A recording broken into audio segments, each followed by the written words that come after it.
সাংবাদিকসকলক মই এটা প্ৰশ্ন কৰিব বিচাৰিছোঁ।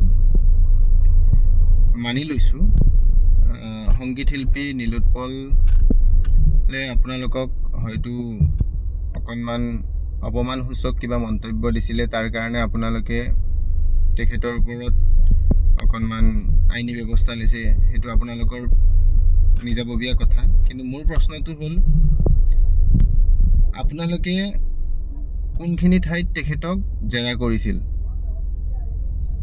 মই যিমান দূৰ ভিডিঅ'ত দেখিছোঁ, আপোনালোকে জুবিন গাৰ্গৰ শ্ৰাদ্ধৰ দিনাখন আপোনালোকে জুবিনদাৰ ফ্লেটৰ গেটৰ সন্মুখত সংগীত শিল্পী নীলোৎপলক আপোনালোকে জেৰা কৰিছিল। তো মোৰ প্ৰশ্নটো হ'ল, আপোনালোকৰ মানসিকতা সেয়াই নেকি? আপোনালোকে তেখেতে কিবা ভুল কৰিছে, আপোনালোকে জেৰা কৰক, মোৰ তাত অকণো আপত্তি নাই।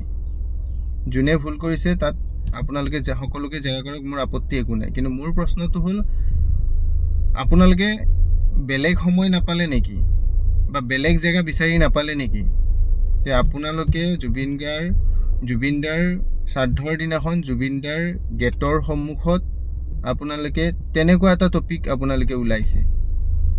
তো অকণমান কথাবিলাক চিন্তা কৰি চাব।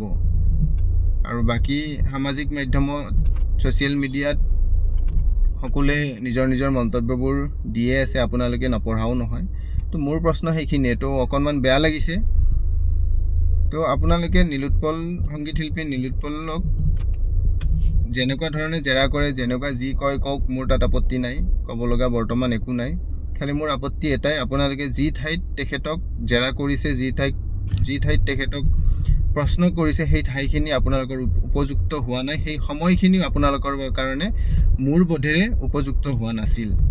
গতিকে অকণমান স্থান কাল পাত্ৰ চাই কাম কৰিব, যদি আপোনালোকে নিজকে সাংবাদিক বুলি কয় বা সাংবাদিকতাত আগবঢ়োৱা বুলি কয়। ধন্যবাদ।